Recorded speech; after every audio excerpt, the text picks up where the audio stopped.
at how the next round of presentations, whenever we get to the next round, will be organized. So just for your noting to everybody online and here, questions, all questions to be submitted to registrar@uwc.ac.za. Initially that time was until 11:50, but we will give you a new time when we get to the next break. Colleagues, ladies and gentlemen, with that, just to remind you all that all candidates have been asked to prepare a 30-minute presentation. The topic with reference to the UWC IOP 21 to 25, provide their vision for the faculty and strategies that they will employ to realize that vision. With that, I'd like to ask the Deputy Registrar to please invite our first shortlisted candidate into the venue.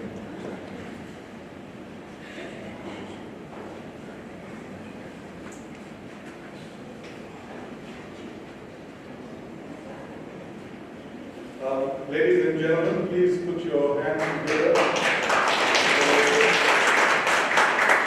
Very warm UWC welcome to Professor David Holgate, who I'm sure you need no introduction to, but he is Senior Professor of Mathematics and Research Chair here in the Faculty of Natural Sciences.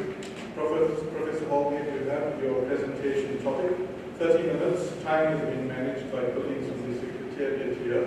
You will get 15, 10, 5, and 1 minute time warnings, and we will strictly have you stop at the end of 30 minutes. We'd like to take this opportunity to wish you well for your presentation.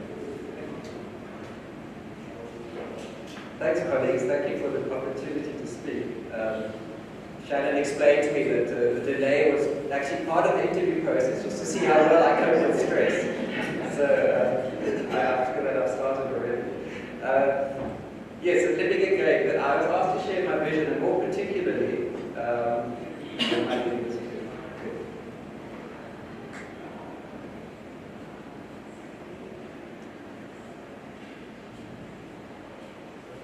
It's not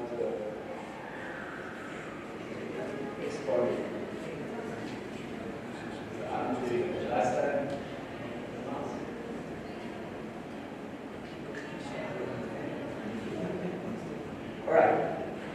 So more specifically, that was the brief I was given with reference to the UWC institutional operating plan, provide my vision for the faculty and the strategies that I will employ to realize my vision. So you can put a vision in fancy language, I suppose. I would like to give you some insight into how I think. So part of what I'm putting forward is not a ChatGPT generated vision. It's just David Holgate's thoughts. So I hope you get some insight into how I think as well as what I think. So in simple terms, I want to be part of a faculty of natural sciences that is no human structure than mine. If I think of where I want to position myself, that's what I'd like. I want to be part of a faculty that transforms. Transforms is a word that can mean many things. But you want to transform your subject, your discipline. You want to be part of a community that's developing new science, that's forging forward with education in ways that people haven't done before. You want to transform the lives of your staff, your students, the people that are part of your faculty. They should lead different people to the people that they came as. And you want to have a transformational impact on society. So if I was to put that into a simple term, it would be science with impact. Now, impact is probably an overused word, and to some extent maybe it's been reduced to a number in some instances. But impact is far more than that. And for me, if I was to try and define impact, I would say impact is quality worked out in relationship. If you think of the people or the instances that have had an impact in your life, or the way that there's certain institutions that have impacted society, it starts with a base of quality, and then there's a relationship that it works out in. So that's what I want to be part of, a faculty of science which is known for its impact, with that understanding of what impact is. My strategy is guided really by two questions. Central question is, what are we good at? And when you think through what you're going to do, that's a starting point, that's crucial. And then you need to ask yourself, what are we good for? Given what we're good at, how do we impact those around us? What are we actually good for? So that's really, for me, central in thinking through this process. And impact is really how you answer those questions. What are we good for in particular? The UWC Institutional Operating Plan, I was asked to position my thinking against the IOP. Right at the beginning, there's this UWC Vision 2035, which perhaps you're well familiar with it, perhaps not, that sees UWC being widely recognized as a leading research-led university, notably for the nexus between its undergraduate, postgraduate degree programs and its research, its substantial place in key areas in the knowledge ecosystem, its keen focus on the public good and transforming lives, and its productive relationships, effective partnerships with universities and key agencies. Now, I thought it would be helpful to position my simple-worded vision on top of this. That's about being known, respected, and admired, to be widely recognized, leading in a substantial place. The interaction of research, learning, and teaching is very clear in the UWC vision. And teaching, I have to stress, includes postgraduate teaching. Transforming lives, that's transforming lives of the staff and students as well as society more broadly. So I think what I wanted to illustrate is it meshes with what UWC is after, what UWC stands for. I'm just a scientist. My prose is less eloquent. The goal areas of the IOP, which we also have to bear in mind, and I see them as spokes in the wheel as I think of what I'm good at and what I'm good for.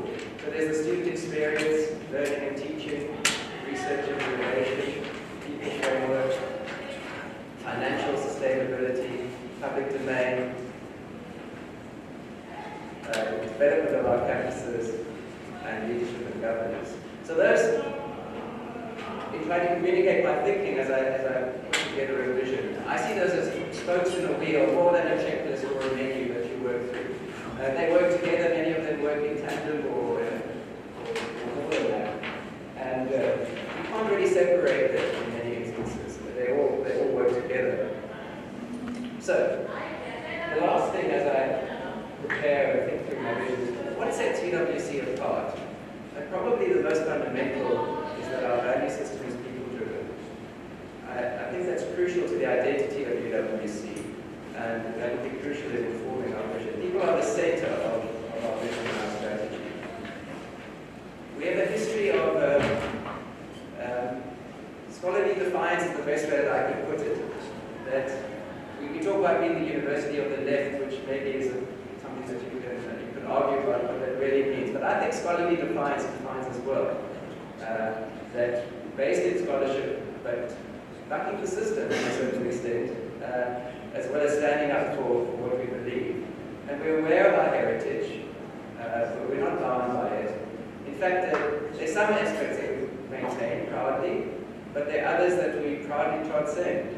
And that's an important part of who we are at UWC as well. And then we see ourselves as engaged, relevant, responsive, as a university which is embedded in society. So we're connected with realities around us, broader society, and we have a strong commitment to social justice. I always say that if we want to be like Stellenbosch and UCT, we lack ambition. That UWC, we have our own identity, we have our own ethos, we have a communal spirit that is something which is unique, and that's an integral part of who we are and who we aim to be in the future. So what would my strategies be linked as I go along and will flesh out in a sense my vision and talk about what I think is important to do. And the first is to invest in people and to some extent you could maybe stop the talk here, because I really think the simplest but most important strategy if you want to realize any vision is to recruit the best people, invest in them, and give them opportunity. And that's one of the pleasures of leadership, is that you have the opportunity to give others opportunity. And that's central to my vision, and I think that should be central to how the faculty works. And the dean obviously plays a really important role in setting the tone in that regard. Open lines of communication are also important. It's not a one-way channel, but to function well as a faculty, we need to hear each other. Maybe some people disagree, maybe you go to enjoy online meetings. I think we need more in-person meetings. We had a Senate meeting not so long ago, in person, first time, I don't know how long. Oh, it was a lovely experience. Just to have a chance to chat to some colleagues, solve some problems that you wouldn't do while you're doing your email with half an ear on an online meeting. I really think it's important that some things can be efficiently done, but I do think if we want to build the fabric of the faculty, we have to return to some more online, some in-person meetings. At the same time, I think it's important for the dean to facilitate flexibility, to build shared collegiality. And another thing is that sustainability is a word that means many things, but you're talking about the sustainability of our people. And that's a long-term theme that comes up in our planning. And then students are also very key partners in the faculty. It's been good to see in recent time the emergence of more student societies and more engagement from the students in that regard. And I think there's more that we can do in terms of incorporating students in the workings of the faculty. The other thing is that we must expect disruption. It's the reality now. I suppose I could have given a whole talk about artificial intelligence and so, yes. The online people can't see the slides. Is that quickly fixable, or should I just forward to them and tell them they should have been here in person?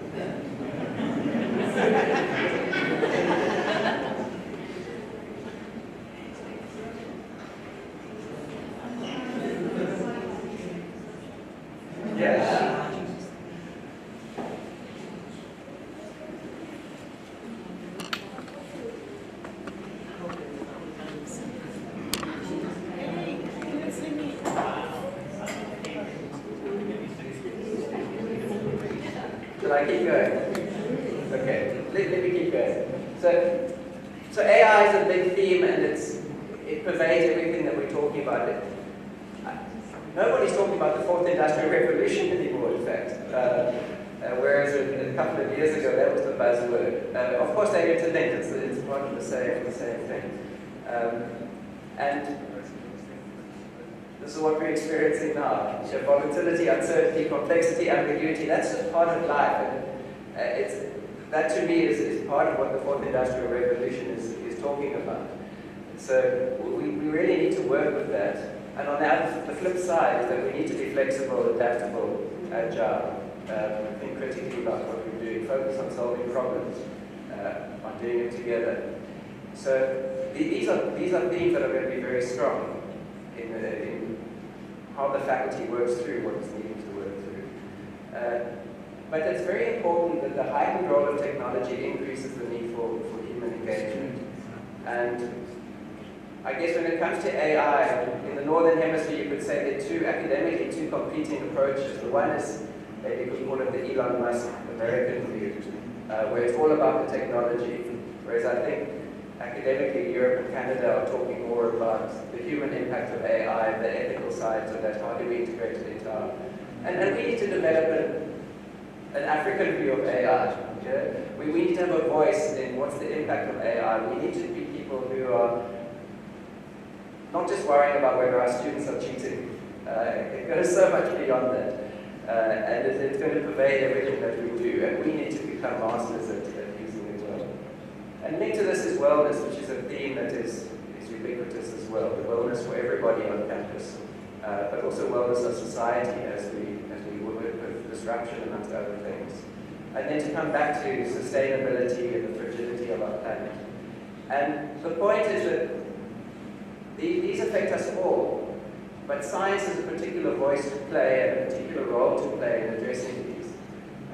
So they should be things that we are thinking about as we develop our science. And I'll speak more to some of those things still. As a faculty, we need to lead with our research. The university claims to be research-led, and I see some other faculty colleagues here, so I shouldn't be too chauvinistic, but I think science is pretty strong in research. And it's important that the science faculty is seen to be pushing research hard. The Faculty of Science definitely needs to have a strong image of being a faculty that is research strong. And we need to maintain and build from our current strengths. I won't spend a long time going through those, but we have key areas where we are already well known, where we have top scientists, groups of people that are doing good things. And it's not as though we have to start from scratch. We need to protect and build those. Something that I think is going to be important over the next while is this decadal plan of the DSI and societal grand challenges, which at least for the next 7 years is going to be with us. It talks about these societal grand challenges are climate change, environmental sustainability, future of education, skills at work, and the future of society. Of course, it goes much deeper as it works through those things. But I think as a science faculty, as I said earlier, we speak to so many of these issues. And while it doesn't necessarily drive our research needs to speak to these. And we need to make it clear how we speak to these. And it affects many things. It affects the public image of the university, it affects our funding, but most fundamentally it affects our mission. Another thing that is linked to that is the recent document that's come out about what's the future of the COEs and the SACC chairs and how these are being morphed into these national research institutes. That's going to be important for us as a science faculty to grapple with that. UWC sits about fourth in line in terms of the number of SACC chairs. What are we going to take as priorities to move forward? One obvious one is, for instance, sustainability, where there's the current COE, but yet in the science faculty we've got a large component of sustainability, everything from water to biotechnology to farm biotechnology and other things. So I think that's something that we must push at, that we want to be part of developing these national research institutes. Funding is a crucial aspect of research, and the three things I put there are by no means exhaustive and perhaps not even necessarily the most lucrative, but I think they're ones that I wanted to highlight. The one is that I think we really should pursue funding that's aimed at staff development and PhDs. I'm not saying that's not being done at the moment, but I think that's a crucial focus for us. We should use our collaboration strategically when it comes to fundraising. And the last point, we had a discussion in the science faculty recently about the attraction bursaries, as they're currently called. But I think a broader policy about fee waivers for postgraduate students, other universities do that. If the student finishes in time and they don't have to pay their fees. I think that's an excellent model, and essentially that's what we're doing with the attraction bursaries, but we change the mindset.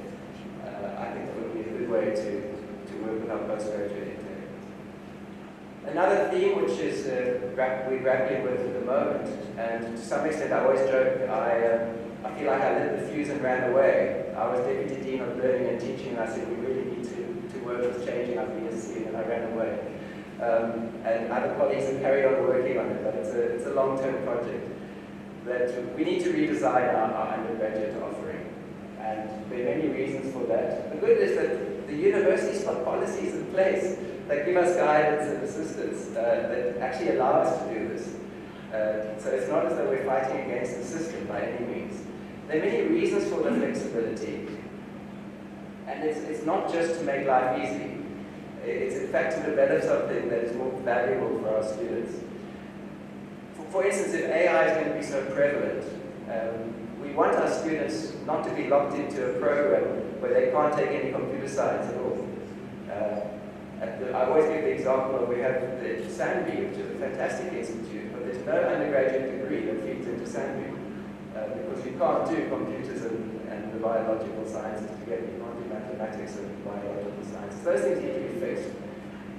The other aspect of it is we want to immerse our students in science. You need to come to UWC and feel part of a science precinct, a science activity. And that includes the cross-cutting skills related to the literacies that are important now. We need to build learning communities, and we need to really be a vibrant science environment that inspires our students. The other aspect which is important is, now the buzzword is work integrated learning. So yes, science is a formative degree. Where's the place? Where does it fit in? Obviously we've got pharmacy as part of our faculty, so that's a clear case.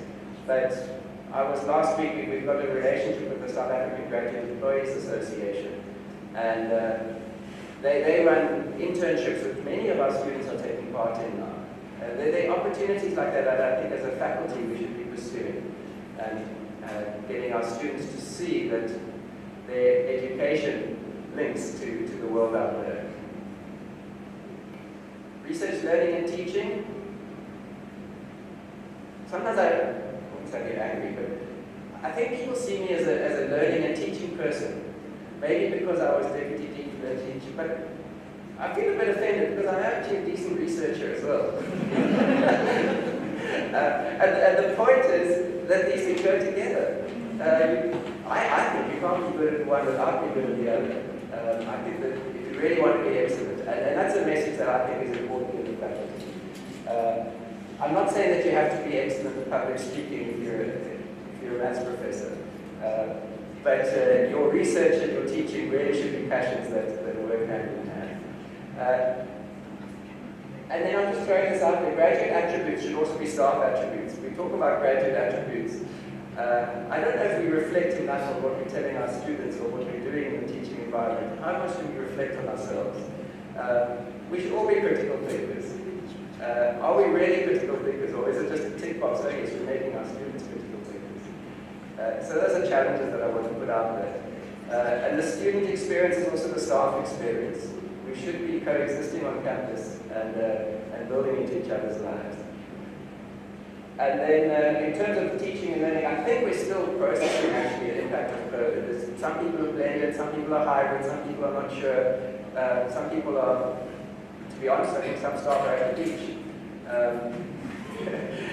So there's still this, I think, that we need to work through in the teaching and learning sphere. We need to build our profile and partnerships. We're a desirable partner. I think UWC has got a renewed self-confidence, but we mustn't sell ourselves short. We can pursue international linkages and African connections in particular, and yes, that's driven to a large extent by the university when it comes to formal linkages. I'm not sure that we've always piggybacked enough on some of those new developments as a faculty. So I think that's certainly crucial. And for me, our role as an HDI, yes, we don't want the label of being an HDI in a certain sense, but we have an inspirational role, we have a facilitating role, I think, to play in that space. I'm involved in a project with teaching at honours level that's being shared with HDIs, and there's a certain level of problem that's being grappled with by them. There's access to funding, and UWC has an important role to play in that kind of discussion. So I think we need to exploit that from a funding point of view, but also from a societal impact point of view. Should we be the Silicon Valley of the Western Cape, in the Silicon Flats? But there's talk about this, and I think there's real room for us to engage with our partner universities that are higher above sea level and the Western Cape government. What does it mean to be part of a Silicon Valley in the Western Cape? Because I think that's a reality that we can make happen. The School of Pharmacy, I think, is an undervalued resource in the faculty, both infrastructurally, but also we're the only School of Pharmacy in the Western Cape. We're the only one in the country which is based in the science faculty. That gives us unique contributions that we can make. So I would like to see the School of Pharmacy exploiting those and being given the prominence that it deserves. We don't have enough high-profile conferences on campus, be it your societal conferences even. Bring all the physicists from South Africa to UWC. It's one of apartheid's legacies that we've got a wonderful campus, but as soon as you step off campus, you get mowed. That's a tough thing to deal with, and I think that makes it difficult when it comes to things like conferences, if I'm honest. So we need to work with how do we work around that? What options do we have for people staying on campus if need be? But I think UWC doesn't bring enough people here to experience what we are, and conferences do a good deal with that. And then partnership is not just about outside, it's partnering with students. I spoke about that earlier.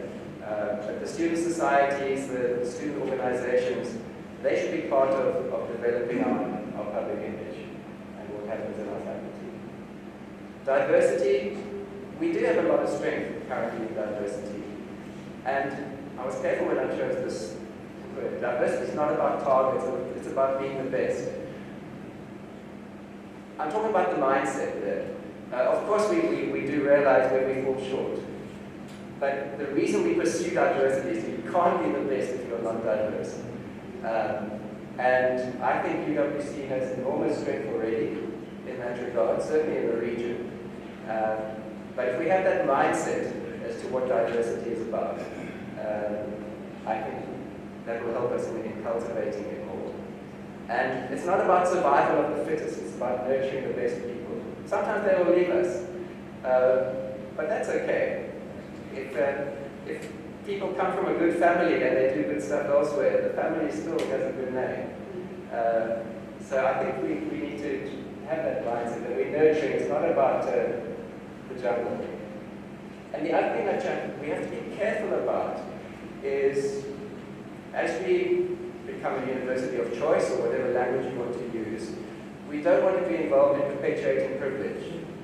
Part of our heritage is against that, but part of our mission and who we want to be is also against that. And I think that's going to be something that we have to grapple with before long.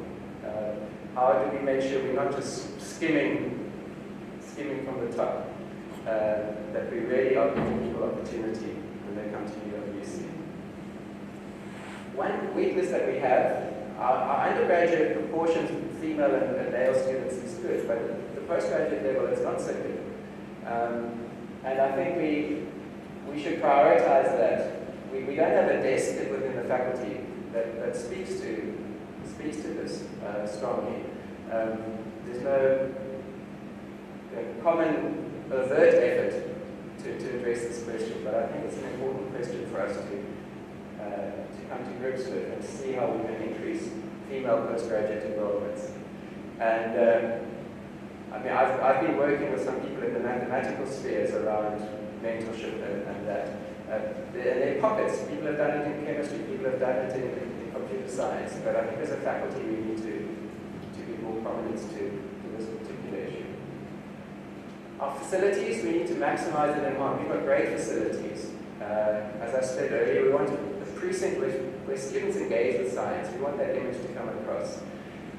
The Central Analytic Facility, we were looking at purchasing equipment recently, and somebody said, I want one of these, and somebody said, oh, I've got one. Not quite like that, but I think we could do as a faculty to have a better coordination of our analytic facilities, and also to be bold and to step out and make some big purchases that we perhaps are hesitant to do. To exploit the commercial value of our research and engagement. Those are two obvious examples. SACC has been around a long time. The nano micro manufacturing facility that was launched only a week or two ago. There's more prominence that can be given to those. Hydrogen features massively in the decadal plan, for instance, of the government. And then showcase our scholarship. We are in the media, and UWC has done a lot to improve its media presence. And I think we can keep that up, and we can push it further. I would love to see more high-profile public lectures and events on campus. It's linked to the conferences that I spoke about, but it's not Next one said it's not, but we could do more to have a public image of science at the university. And we should be known for the impact of our scholarship. And that's partly comes from how we reward and recognize what people do within the faculty. It's partly to do with the partnerships that we forge. The activity of student societies should be seen as a scholarly activity. And another thing which has been discussed on campus that I think is important, inaugural lectures. And I came to UWC, I was quite sad I never got to be an inaugural lecture. I think at least 5 people would have come. And PhD defenses, we don't have those, although this is something under discussion that I think is important. And then lastly, of course, is we need to be based in a top class, or anchored by a top class faculty office, which is efficient, professional, responsive, and valued by the academics. And some of the things that are less glamorous but vital, the dean has to keep his or her eyes on these things: enrollments, graduations, throughput, output. Not to say that we forget about those are crucial. Communication from the faculty office is important, and from the head office to preemptively alert to vulnerability and opportunities. So that's science with impact in my mind. Quality working out relationship. It's the faculty I want to be part of, and it's the faculty I believe I can be part of leading. So thank you very much for the chance to share with you.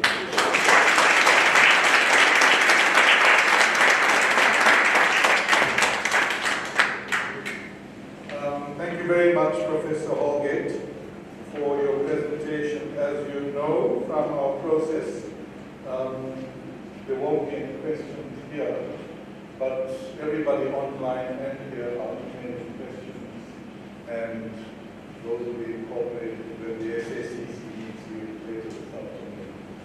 So for now, thank you very much, and best of luck.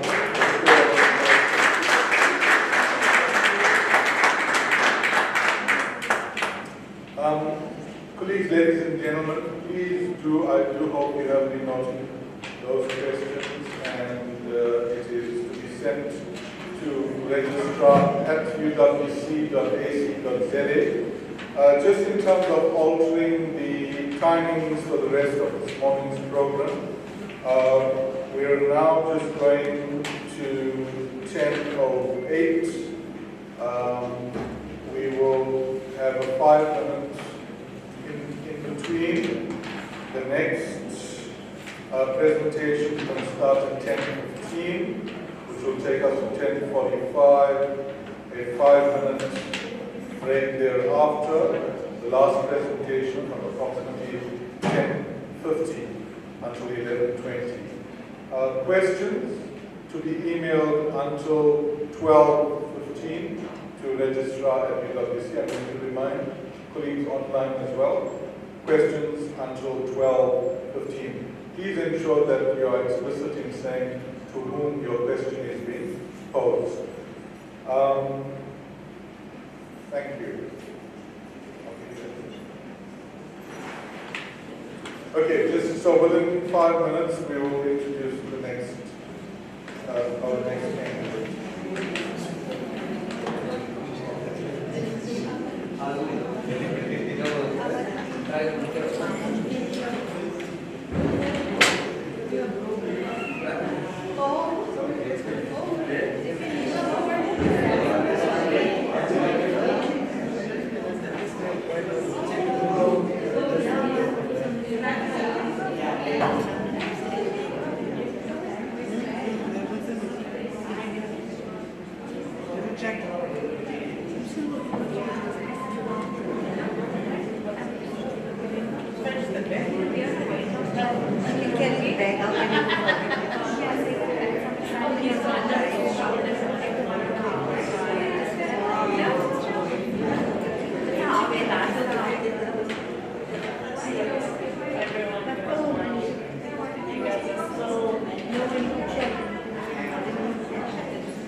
Just put off. Okay. Colleagues online and colleagues here present, please join me in bidding a very warm University of the Western Cape welcome to Professor Benedicta Nkechunga.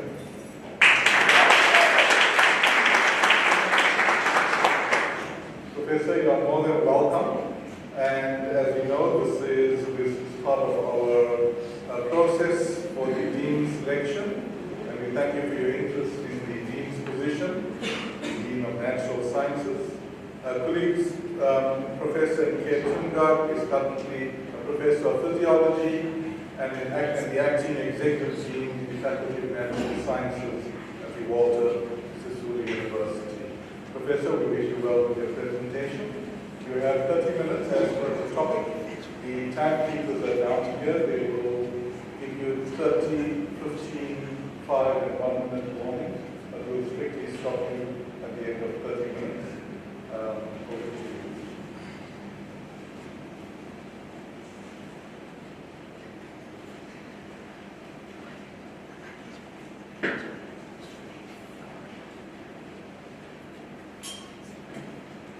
Good morning, distinguished ladies and gentlemen.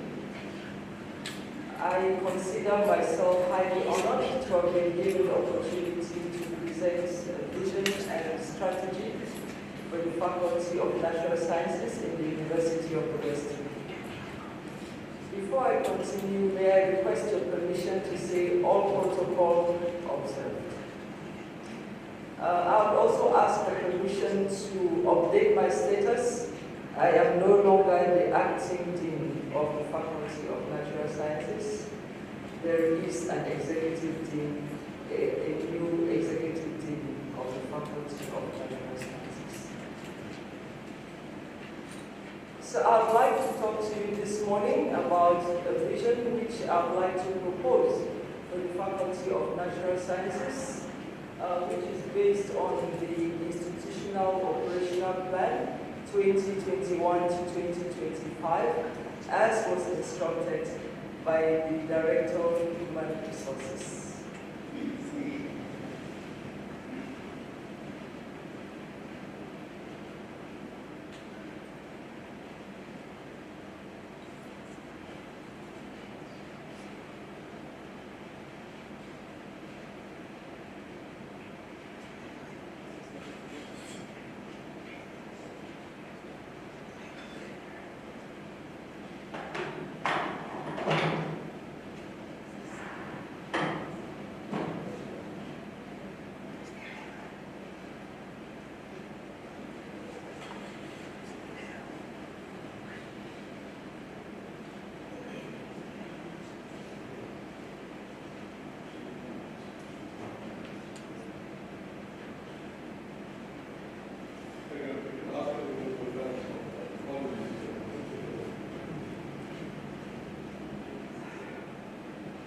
the UWC institutional operational plan was built on trying to answer 4 main questions, which I copied verbatim from the institutional operational plan. The first question is, where are we as an institution, or who are we as an institution? I understood that question as being as finding the identity. What is the descriptive of the university? And then where do we wish to go? That should be the vision, the direction where we want to channel the university. And then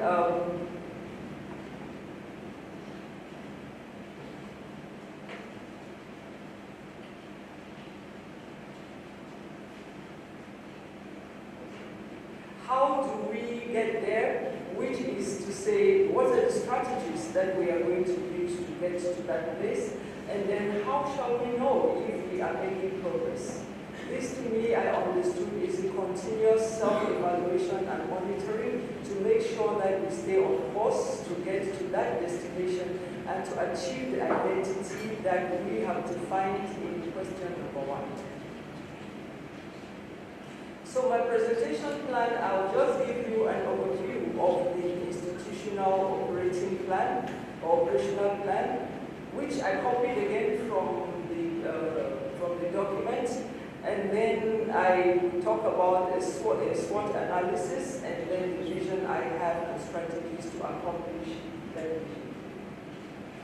So this is just a summary of the institutional operational plan, which has 8 goal areas, and the first one is talking about the student experience, research and innovation, learning and teaching, research and innovation, the people framework, financial sustainability, the university in the public domain, developing the campus and surrounding areas, and leadership, governance, and management. All these goal areas have many points under them, which we cannot unpack at this point because of the time limits that I have. But nevertheless, I'm going to use this guidance in presenting the strategy that I will be talking to you about this morning. So I did a SWOT analysis after going through the operational plan and looking at other institutional documents, and then told myself, these are what I consider the strengths, the weaknesses, the opportunities, and threats in the university. Just some of them, of course, not all of them. I cannot come up with all of them here. So I'll highlight a few, and I would like to say the university has a very inclusive and supportive environment.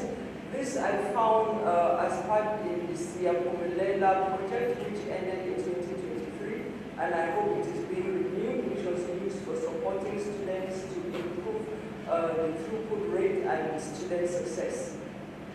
And then the university is committed to transformational interdisciplinary research. It has a strong potential to earn income. This I gathered from just looking at the graduation statistics of 2022, over 3,900 undergraduate students, over 1,000 honors students, 431 master's students, 166 PhD students. The throughput income which is generated from that and the graduation is quite some money. So I think the university is capable of generating income from government subsidies, besides other sources which I also saw international collaborations. And then the university has a rich research environment. There are many research units and institutions outside the Institute for Water Research, which is in the Faculty of Natural Sciences. Another strength is the increasing recognition that the university is gaining internationally. I will make mention of the 2021 recognition, where it was rated as 126 in the Times Higher Education for emerging economies. So the university is really emerging as a research-led institution. With regards to weaknesses, I think some of the weaknesses cut across all other institutions after the COVID-19 pandemic. We know many businesses went down, income is low, and GDP is going down, so resources are fewer, as scarcer, and so there is a challenge with finding sufficient money to do all what anyone would want to do. And then I also found that there are pockets of excellence with students being assisted to get funding for various projects, but it is not reported in a coordinated way, so the impact of such projects is not being felt. And then there are students who live off campus, so in as much as the university wants to enrich the lives of the students, it is difficult to have them participating in after-hours activity because they have to go home. And then I also found it interesting that there are 4 public universities in Cape Town, which means that we are all competing in the same pool for students. So that is also something that really needs attention. The opportunities are many. The advance in technology, especially with the sciences, there's so much that is changing and at a very rapid pace. I was very impressed to say I realized from the report that you're using immersive technologies to teach and carry out practicals during the pandemic, which is a very great achievement. And then there are great opportunities for student enrichment in the new technology area. And also there are emergence of many multidisciplinary areas of studies which can be developed and marketed. And then there's potential for collaborative, innovative, and impactful research with the community and internationally. And then there is also a lot more potential to solve community problems with engaged research and scholarship. The weaknesses, the threats rather, funding challenges, missing enrollment targets, failure to retain students, which is a big challenge with the current stressful environment in which students live, and lagging behind to adopt new technologies which are evolving, the slow pace with which traditional programs are being transformed into current programs, and then failure to continuously rebrand the university and place it on a higher and higher pedestal. So therefore, the vision I propose for the Faculty of Natural Sciences is to position the Faculty of Natural Sciences as a premier academic and research faculty renowned for its pioneering and transformative research that seeks to address local, national, and international needs. I will then unpack the strategies for this vision, and I will start with the student experience. Before a student moves into a university, a lot has happened. The time the student takes to apply and choose this module, the subjects that they want to do. So I would like to move into that space before the students come into the university by strengthening ties with feeder high schools, and like high schools which are struggling with maths, science, we can offer assistantships to these schools to make sure that they are coming on right and we get the kind of students that we need for the programs in the faculty. Promote faculty programs like visiting the schools and open days. I noticed on the website that there was an open day on the 11th of May, so that is good for promoting student intake. And then also meet funders to make arrangements for bursaries for students on various programs before the students come in, so that when students are admitted, they qualify immediately for bursaries. Once they have bursaries, then chances of going to another institution are very low. And then assist students to apply for funding while they are applying for admission. For postgraduate students, I would like to introduce research into undergraduate programs so that they start having an understanding of what research is all about and get interested in what they would like to do. That way, there's a chance they move on to higher degrees after their BSc. And then also organize with funders to support the students once they graduate and they want to register for programs in the university, and then advertise the programs, especially doctoral programs with bursaries, widely so that we can attract students from other environments to have a cross-fertilization of minds and to prevent immigration.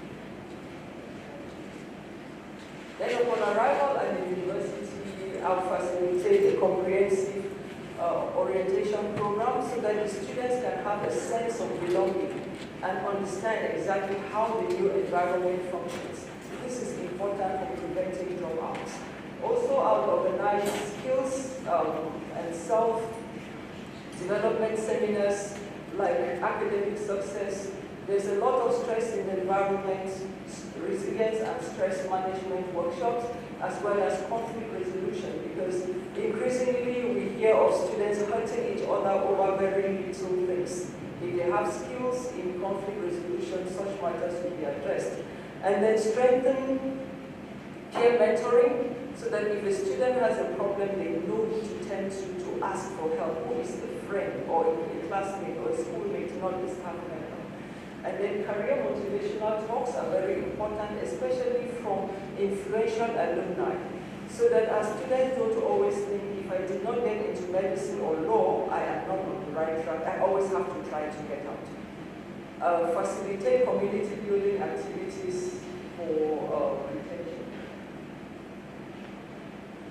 Then once the students have settled in the faculty, in the university, Faculty of Natural Sciences, I will facilitate the obtention of tracking software which profiles students and knows which students are at risk of falling out or dropping out, and then it should be a system which links with other systems like classroom attendance, locking into the learning management system, all those metrics which can be put together for early identification of at-risk students, and then the proper interventions are put into place. Then strengthen student mentorship programs, strengthen support to tutors so that they know exactly what they're supposed to be doing with students to improve their performance, and then collect data from students about how they feel about the modules, the lectures, and other information. Use that information for improvement. And then I'll also strengthen postgraduate tracking systems in my former institutions where I was. Postgraduate students were left at will. But once I put in place a tracking system, and now the university has even adopted the proposal I put in place for honor students. So now they can be tracked and graduate on time. For student enrichment, we had an agreement with Rhodes University where our honor students go for statistics and other practicals. This was very good because the students came back transformed and enriched. So this kind of program I would like to put into place for the enrichment of students, and then facilitate year-round career talks from industry so that the students are on track, and then support after-hours co-curricular activities for the benefit of off-campus. With regards to the strategy for learning and teaching, I'll start by an audit of all programs. I would like here to put a disclaimer that I know that certain things are already in place, but I'm speaking like an outsider. Audit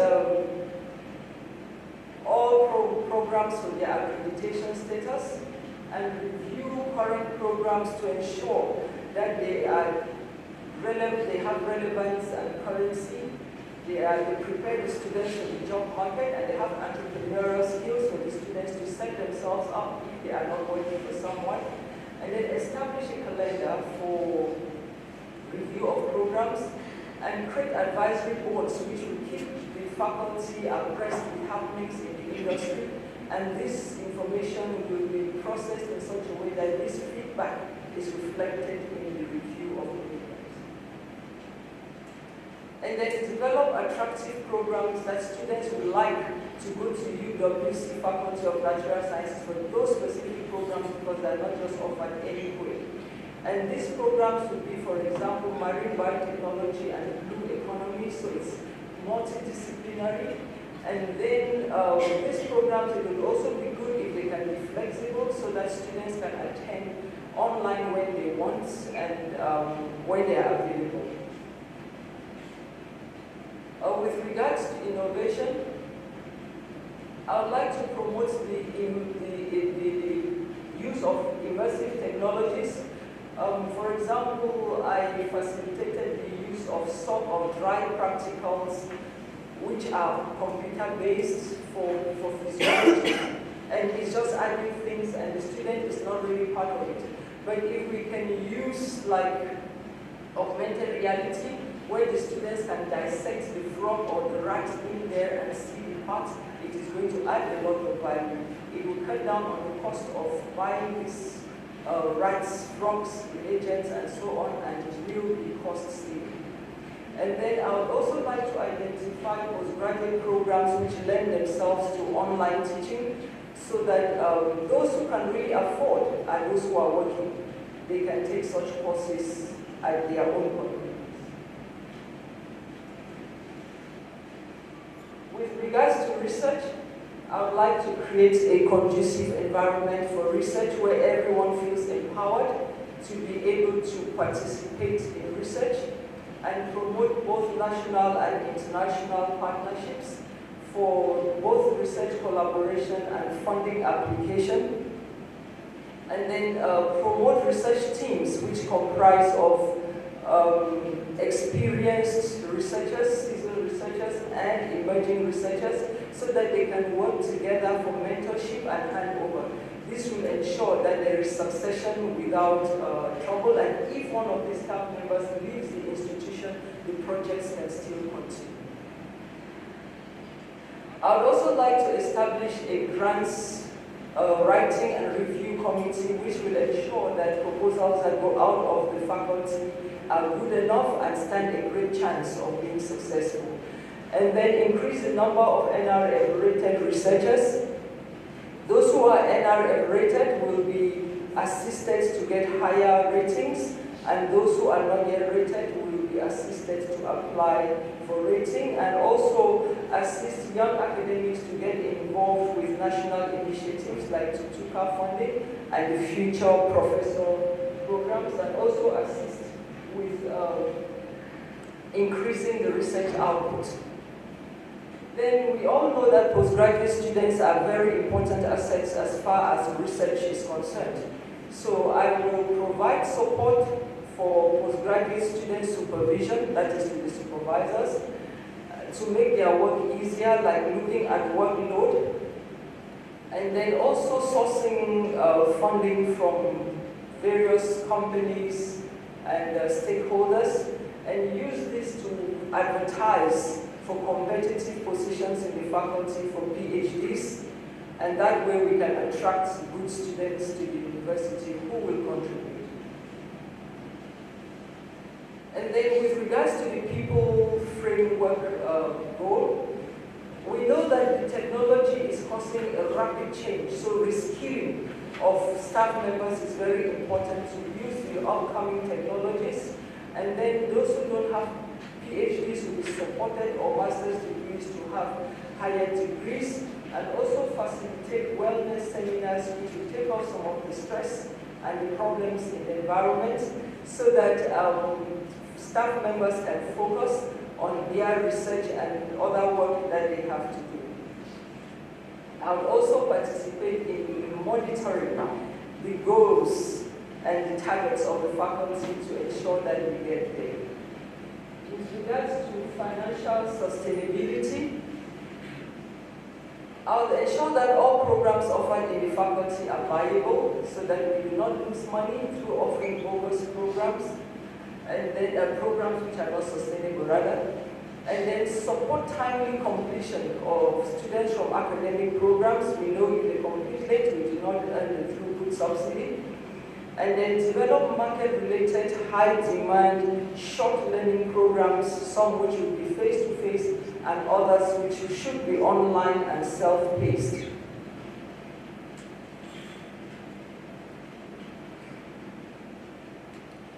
I would also work hard to improve postgraduate students' registration, as well as throughput rates. and creating a platform for students to write articles from their research projects before they leave the institution, so that that work doesn't go and sit in the library and is lost forever. All what they do would have to be put out somehow in the form of articles. And they support academics to improve their research output, work with alumni for funding of research, and support systems where there are projects so that there is a history of projects. If an academic leaves the institution for any reason, there's a possibility of picking up from where they left off so that projects can be completed. And then as a cost-saving measure as well, let's a number of students work on similar projects. For example, I work with rats. If I am using a rat for a system, the cardiovascular system, another for perhaps the digestive system, another for another system, we can use the same animals. And that way we are both serving the environment, being sustainable, and doing the projects and working together as a team. In the UWC, in the public domain, I would like every event to be celebrated and to be publicized so that the environment knows that there's a university here which is doing work. And then use media to write academic documents which are put out there for the common man's consumption. And then also advertise bursaries in the local media so that people know about it. And then also make sure that research findings are communicated to the community in layman's language through regular public engagements with the community. Then I will promote community-based practicals so that students learn to interact with problems which are in the community and learn how solutions are found to these problems in the community. And also encourage faculty, engaged scholarship and research, and promote blended programs and online programs for the community members to participate in. And also work with the community for fundraising.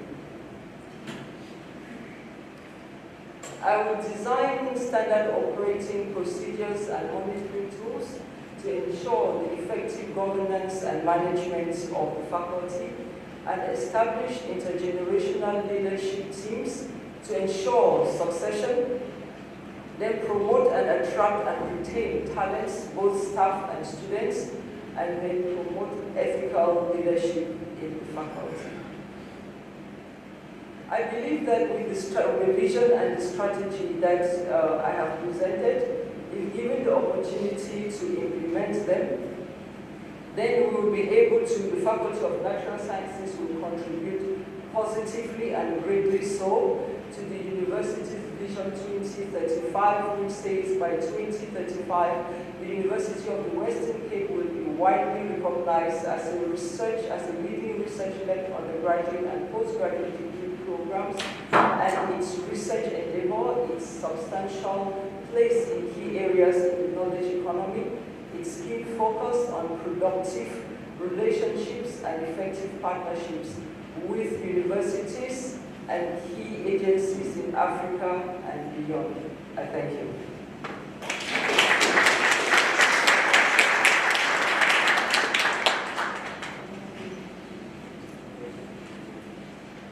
Thank you very much, Professor Doug. As you would know by now, we won't have questions in session. Colleagues are emailing questions through, which we incorporate in the interview session later on. So maybe you take this opportunity to wish you all of the very best for your interviews that's still to come. Thank you very much.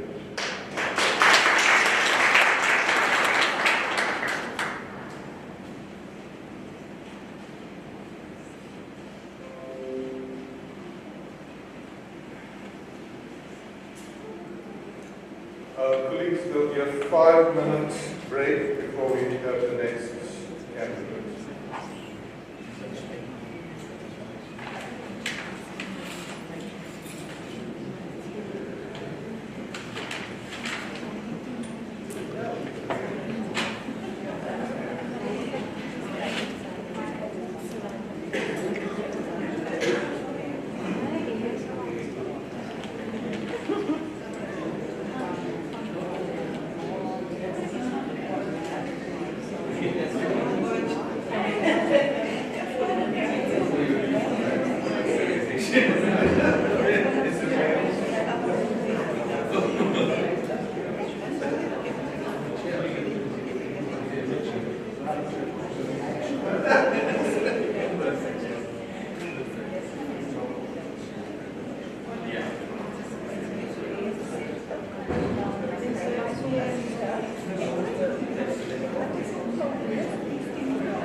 slide was from, I probably to know that I can't read from.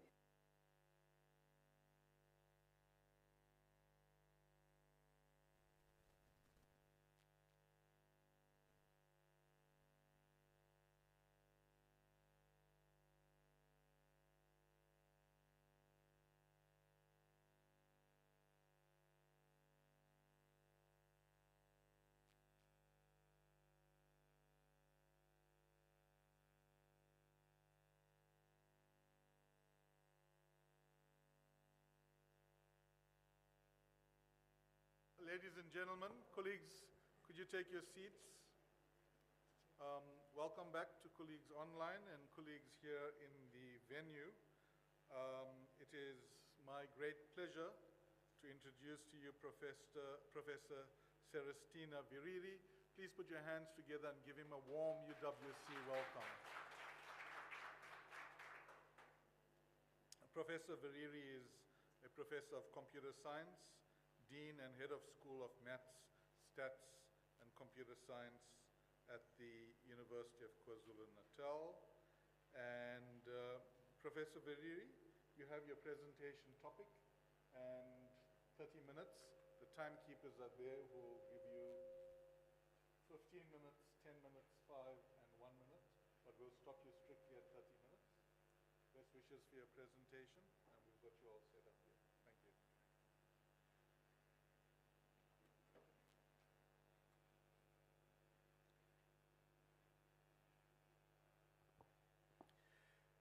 Good morning to everyone. It's my pleasure to be here. Thank you so much for the time. I'm going to start my presentation as I've already been introduced. My name is Celestina Viriri.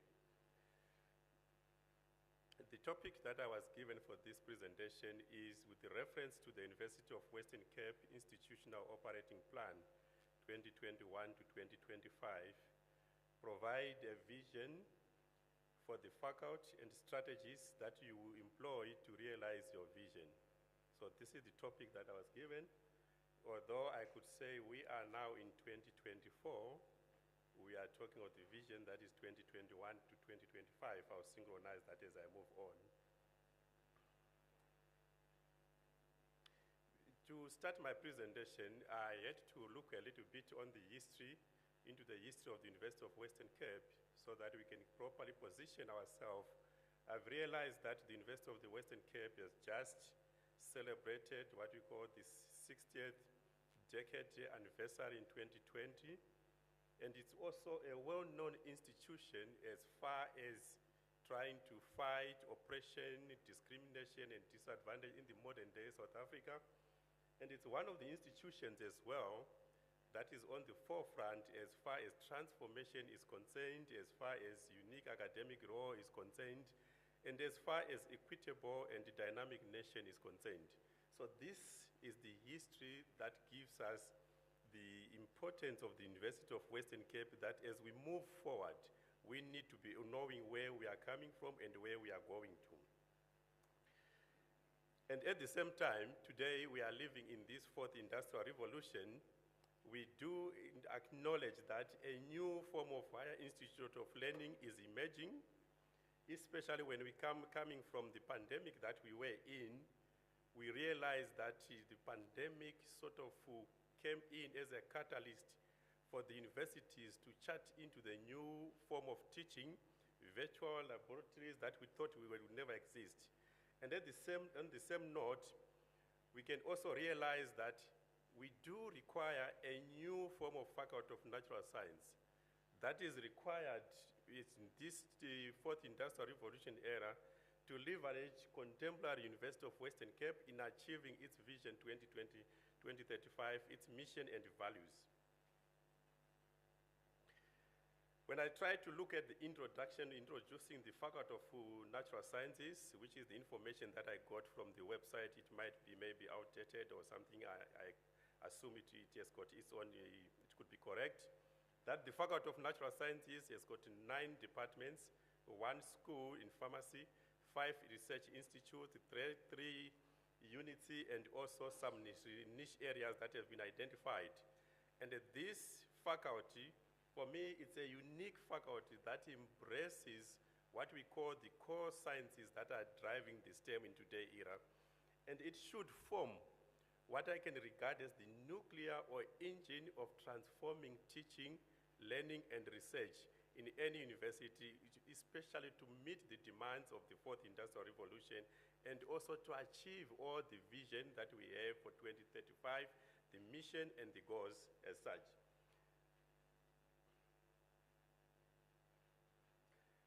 The vision that I envisage for the faculty is to be a leading faculty of natural sciences recognized in Africa and internationally, committed to promoting excellence in teaching and learning, and also committed to promoting excellence in interdisciplinary research and innovation.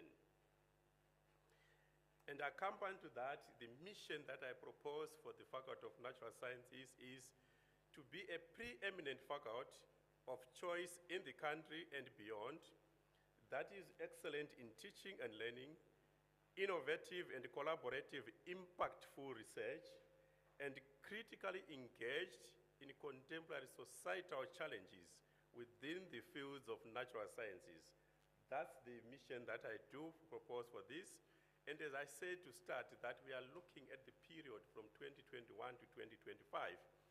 The appropriate approach is to conduct a SWOT analysis of the current status quo of the faculty, and this would require some real-time data, which I think I don't have access to at the present moment, where we should be able to analyze the strength of the Faculty of Natural Sciences. We should be able to really look at the weaknesses of the Faculty of Natural Sciences, opportunities, and the threats that are there.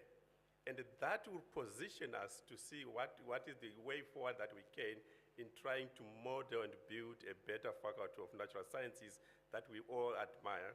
Having said that, there are opportunities that are common opportunities that I could sort of see within the Natural Faculty of Sciences. For instance, the Faculty of Science, it's basically, it has got massive opportunity of conducting multidisciplinary, interdisciplinary, even transdisciplinary type of joint research within the university, especially in this fourth industrial revolution. And when we look at it, contemporary research these days that we are all conducting, it requires a lot of insights within the intricacies of life, matter, and energy, which are modeled through mathematical statistical modeling, which are modeled through computational thinking skills, which are modeled through data analytics, bioscience, and biotechnology, and etc.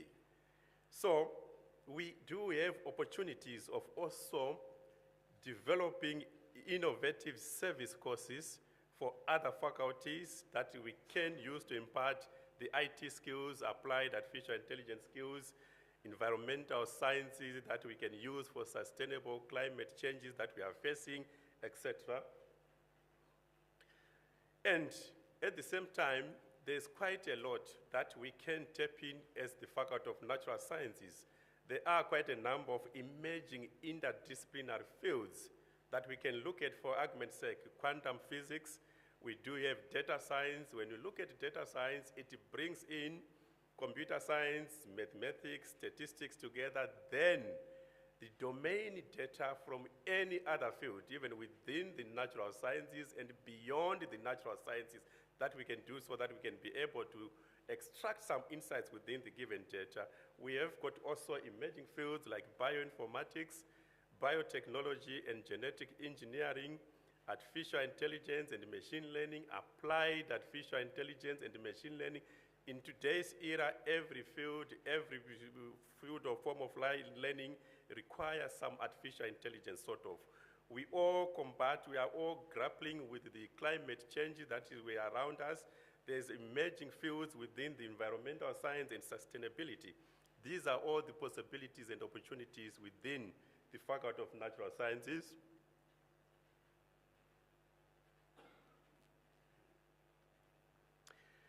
And at the same time, there are also some challenges that we are facing. This is sort of a way of analyzing my SWOT analysis. We do have challenges that are facing. Some are beyond the faculty within the faculty level, But as a faculty, we also need to look at how we can mitigate. For instance, we have got problem with student funding. Inadequate funding that is around, like issues around the NSFAS related. As a faculty, are there some mitigating solutions that we can also implement? One of the challenges that I could also foresee is the under-enrollment, where we fail to meet the enrollment targets in other departments within the faculty. Of course, there are other maybe departments that are in huge demand, for instance, maybe because of computer science, but others might fail to reach enrollment targets. What are the strategies that we can put in within the faculty to make sure that we meet our enrollment targets? Curriculum-related issues, our curriculum industry-oriented type of approach, are they not outdated, old type of curriculum? The infrastructure will always be a problem because the state-of-the-art infrastructure is too dynamic, especially in the world that we are living in. Even if we can have an ICT state-of-the-art hub today, in 5 years' time, it will be also something that is outdated. We have to be keeping pace at par with what is going on. Then staffing also. Staffing could be a challenge on its own. For instance, I could just narrate it to say the University of the Western Cape can only be successful as their staff, which means if we don't do anything for the morale, for the equipment of the staff, to make sure that we have the staff, we have got that sense of ownership and identity of the university, of the faculty, of the department itself. Otherwise, we will not get anywhere. We won't be able to capitalize on the talent of that staff. ICT systems. How are the ICT systems? Are they functional? Are they non-functional? Are we able to track them for instance, when you are enrolling, are you able to track up to what extent are emails being sent continuously to update where you are? Administrative issues, these are the generic challenges. Are we overly bureaucratic, complex administrative system, repetitive system where it might take place? And also, leadership on its own can also be a challenge. We require a type of leadership that should be visionary, that should be inclusive, that should be consultative.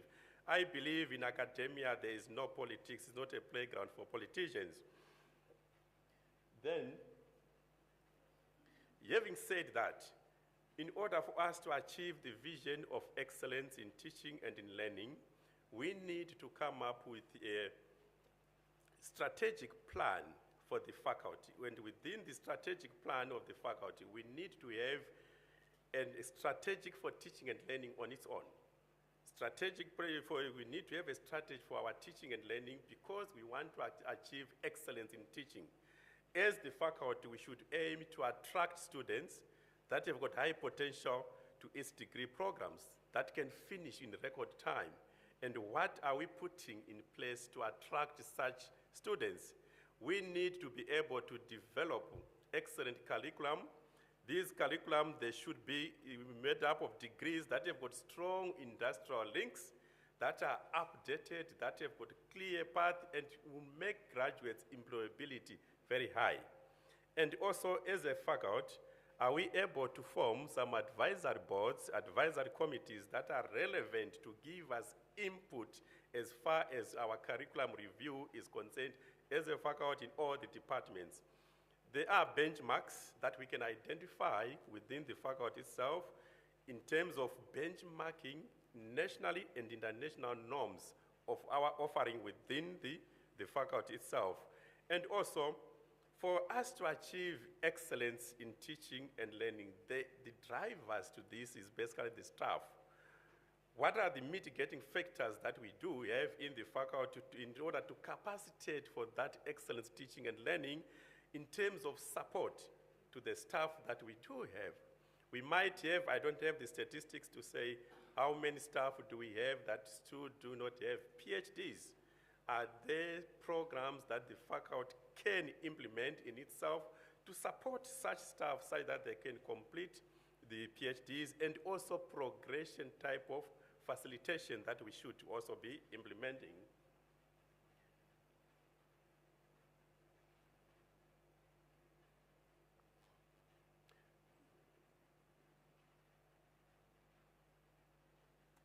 Right. Besides the strategy for teaching and learning, within the faculty, we also need to have a strategy for research. The strategy for research, which comes within the entire faculty strategy, which should be able to link to the institutional operating plan. How can we realize the high impact research and innovation within the faculty? We have to create an environment for such. When we create an environment for research, these days it requires quite a lot of things. Do we have the funding? Do we have the state-of-the-art infrastructure to conduct chemical, bioscience, computer science, mathematical, even the pharmaceutical? When I'm looking at the departments within, we have already, there are some identified centers, research units within the faculty. And these, are they being promoted such that there is clear growth plan for them to develop them into research institutes?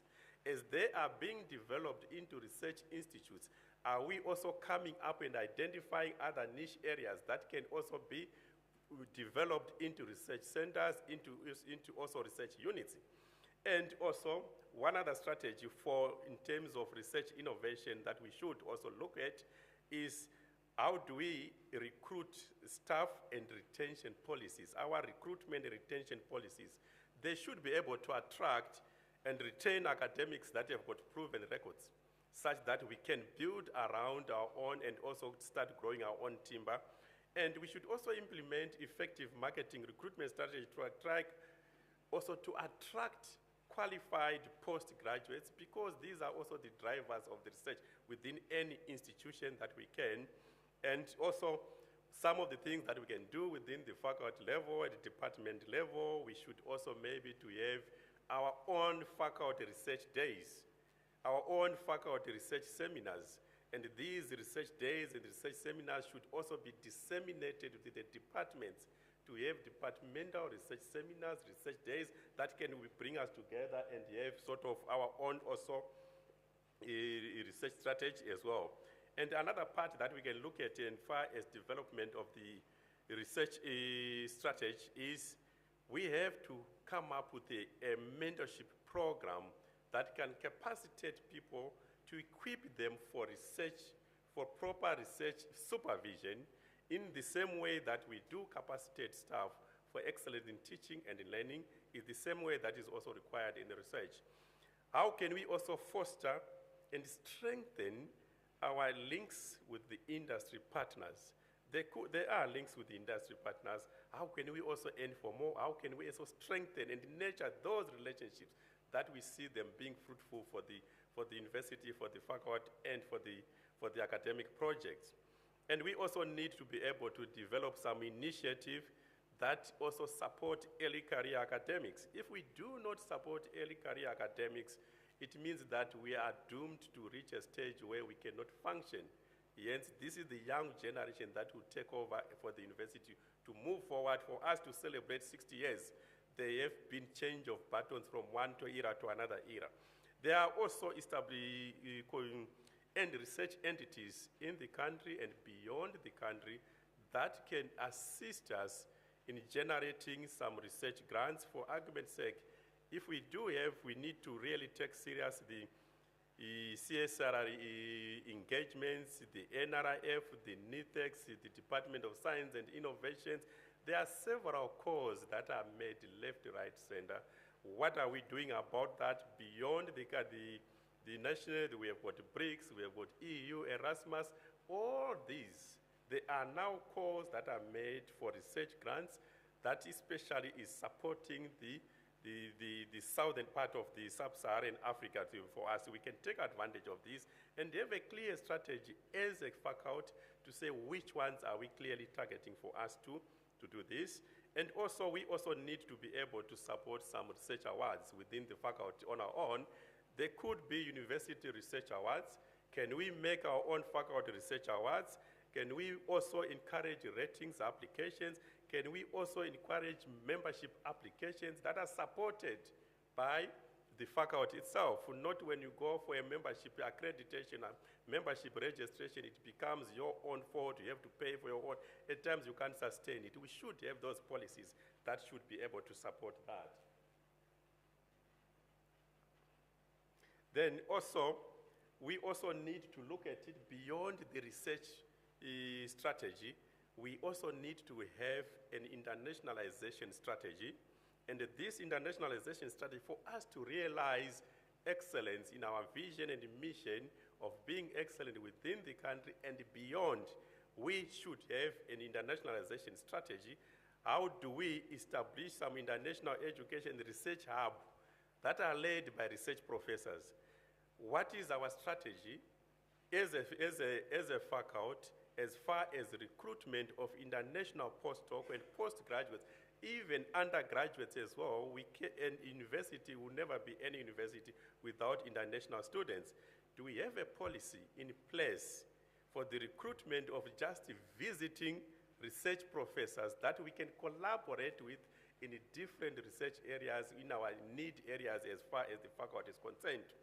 We should also be forging also what we call some exchange mobility programs for our students, even for staff as well, to increase the support of the international conferences, for us to gain the exposure that maybe will be required for us to see also for best practice from how it is done outside as well. We can initiate what I call seed funding within the faculty to promote real need areas, real research niche areas within the faculty or within the community. For instance, for water projects, we know that there is always, especially in the Western Cape, it has been an outcry as far as scarcity of water, etc. As the university, what are we doing? I understand there is an institute for that. How do we continue to equip that? Does it have appropriate funding that is fully supported, even recognized from within the faculty level? And also we look at the energy issue that is grappling around the country as far as load shedding is concerned. We look at the climate change. What are the climate changes that are affecting? We need to have some seed funding that the faculty can establish to harness some of these things, digital transformation, even all other things that are related as far as the faculty is concerned. Then, we can't be a university that does not serve its community. We need to be a university, especially these days, that address the contemporary problems that are faced within the community. We need to have a footprint within the community as the University of the Western Cape, as its history has already alluded to that it has been and is still on the forefront of the transformation of the country as such. So these are also, we still need to maintain that and take it even some few steps more. How can we promote community engagement within the faculty? How can we prioritize this such that we have clearly identified, clearly defined initiatives within the faculty that are centered for the community engagement? Can we establish what I can call maybe a task team within the faculty or a community engagement committee in the faculty that will address and look into the community engagement strategy of the faculty and try to realize also the goals of the university as such? And also to some extent, we should be looking at it to say we should support some research innovation that are clearly addressing our local community challenges. And that's the best way that we can do when we engage in community engagement as such. Then the other part also that is happening that we should look at seriously as the faculty is we are living in the days where budgets are being cut left, right, center, national budget, etc., everything, subsidy that is given to the universities is reduced year in, year out. How can we sustain our teaching, our research, such that we still accomplish our vision and mission? One way that we need to forge ahead and really push it so hard as a faculty is to look into how we generate what I call third stream income. So we need to be able to get some funders that are outside the norm of the national ones, that we can. And we can also be innovative as a faculty, create our own little things that can generate money for the faculty. For instance, because we are sitting on the nucleus of science, we should be able to develop what we call interdisciplinary or multidisciplinary self-funded programs. Programs that we can implement in the evenings for people who want to upskill. And these self-funded programs, they generate extra third income revenue for the university, even for those who are teaching it. Or we can also develop short courses that will address the gap that is being created by the advancement of the technology, so that we harness that in between and keep the entire society, be it even the industry partners, be it even the local community, even short courses for teaching high school teachers to upgrade their mathematical skills, to upgrade their chemical skills, because the chemicals they are using, everything is changing. So we can do these courses, and these courses will generate a lot of revenue for the university as such. Or other way that we can do to promote also third income stream generation is to come together as a team, as a faculty, and come up with what we call consortium team consultant opportunities in the faculty, because big grants these days, you cannot apply as an individual.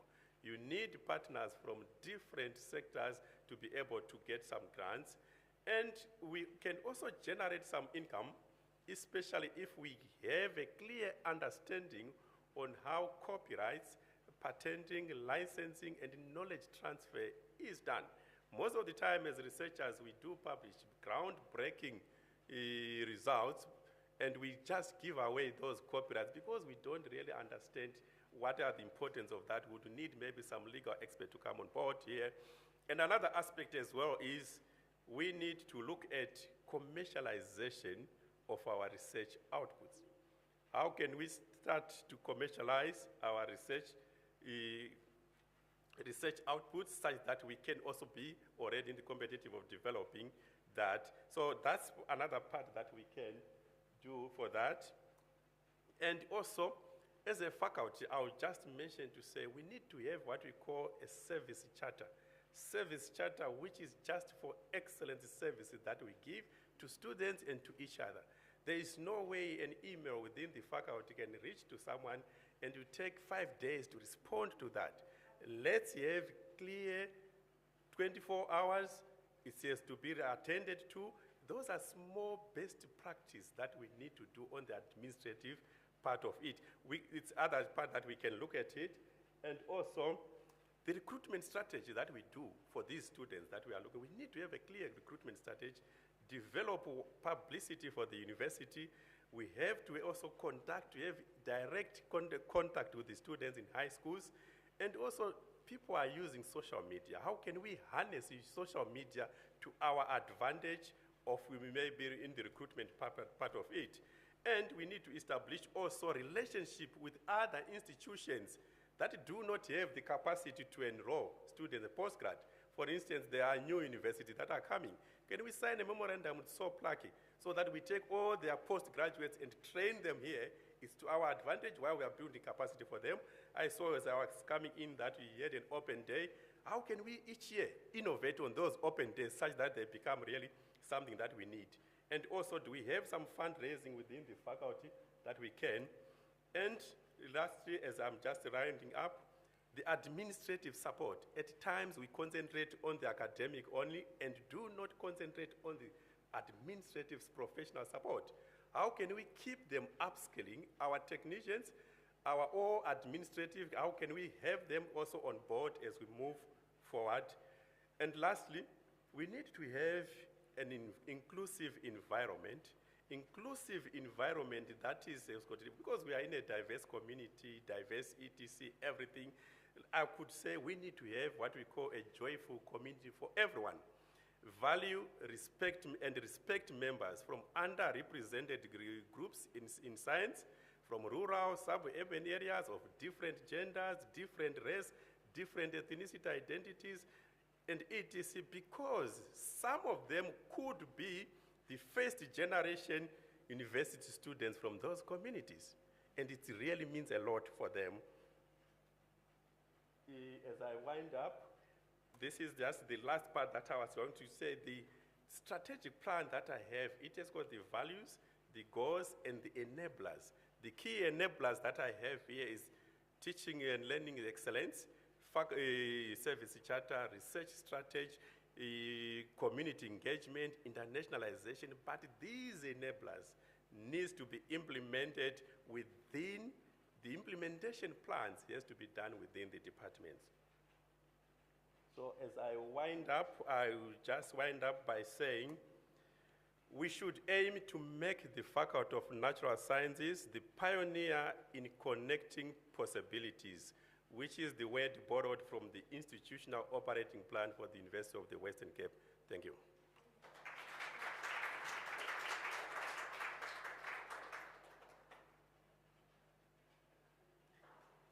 Thank you very much, Professor Virili, for sharing your vision with us. That brings us to the end of the presentation session. There'll be no questions here. Colleagues are sending the questions through, and those will be put to you in the interview later. May we take this opportunity of thanking you and wish you well for this afternoon's interview.